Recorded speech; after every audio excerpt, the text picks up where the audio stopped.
Nuclear weapons have struck in Eastern Europe. NATO and Russia have gotten into a full-fledged conflict. India and China are becoming some of the most powerful countries in the world. China has already invaded Taiwan, and one of the most populated cities on the planet is almost fully submerged underwater. This is the year 2050, and in this video we're going to examine what the world may look like in 2050. Let's get into it. But before we jump into this video, be sure to subscribe to this channel and hit that notification bell, that way you're not missing out on any content we have coming at you. Now that you've done it, let's jump into this video. As we well know, in the last decade, tensions between Russia and NATO have seemingly boiled over into Russia's invasion of Ukraine. And because of Russia's invasion of Ukraine, the West has sent billions of dollars of aid to Ukraine, and this has caused simmering tensions between Russia and NATO. However, no matter how the Russo-Ukrainian war ends, and no matter which side wins, the tensions between Russia and NATO will not go away. And this continues into the future. As NATO continues to expand its alliance with more and more countries joining, and Russia becomes more and more belligerent with their nuclear weapons, NATO and Russia are inevitably going to head for conflict. And this is exactly what happens on our way to 2050. One day, all these tensions boil over and NATO and Russia end up in a full-fledged war. And this is the first time nuclear weapons are used on the European continent. The cities of Warsaw, Budapest, and Kyiv are annihilated by Russian nuclear strikes, and the United States and NATO are now in a full-fledged war with Russia. This future conflict will be the first time in history that nuclear weapons were used on the European continent. And as we've seen with tensions simmering today, it is almost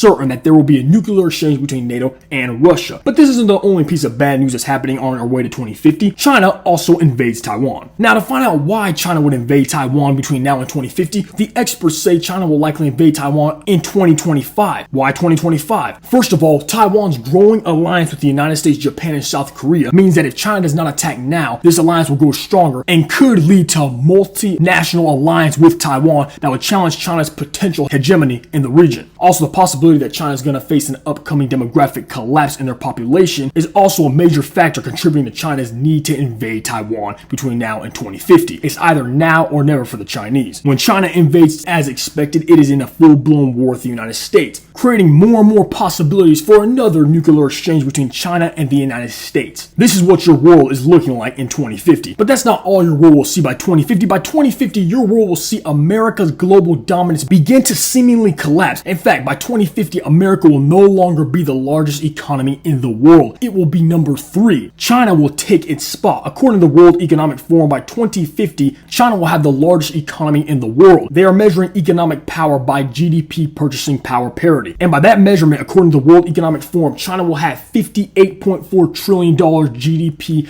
purchasing power parity, making it the biggest economy in the world, followed by India, which will have a whopping $44.1 trillion GDP purchasing power parity. And then trailing in at third place will be the United States of America with a $34.1 trillion GDP purchasing power parity. By 2050, with the loss of America's economic dominance, its military dominance will likely end as well, and the place of global superpower will likely be given to China. And to all you Europeans wondering how your countries will fare by 2050, every single European country will have a smaller economy than Mexico by 2050. Even some of the most robust economies like the United Kingdom and France will still be quite far behind the Mexican economy, which will come in at $6.8 trillion GDP purchasing power parity by 2050. However, that's not all. There's also some more bad news for the nation of Indonesia, particularly Indonesia's capital, Jakarta. Jakarta is home to over 10 million people and is a thriving, bustling city, and many would say it has a lot of potential. However, nature seems bent on undoing all that potential, because by 2050, Jakarta will be facing a serious existential threat. Many bold predictions have said that by 2050, Jakarta will be totally submerged underwater, which will mean the home city of over 10 million people will go under the ocean by 2050. Even the more conservative reports still say that about 1/3 of Jakarta will be submerged by 2050. It's a horrific plight for Jakarta in the future. This city's future is not too bright. These are just a little bit of insights of what the world could look like in 2050. Let's recap real quick. So by 2050, the world has seen a nuclear exchange on Europe that has caused the deaths of millions of people. The world has also seen China invade Taiwan, and in this has seen one of the greatest major power conflicts in human history between China and the United States. We've also witnessed China take the global spot as the #1 global economy, and India following second, while the US trails at third. 2050 has also shown that Europe will play an increasingly less important role in global affairs, as by 2050, every single European economy individually will be smaller than the economy of Mexico, meaning that Europe by 2050 could have the same amount of political influence as Africa does now, and the rest of the world will begin to take Europe's once dominant position as the global influencers. This is just a little bit on what 2050 will look like. Comment below whether or not you think these predictions are true, and which one will be the most impactful for humanity as a whole. Be sure to subscribe to Coffee and Current Events, that way you're not missing out on any new content we have coming at you. Hit the notification bell, share this video with a friend. God bless, and I'll catch you next time.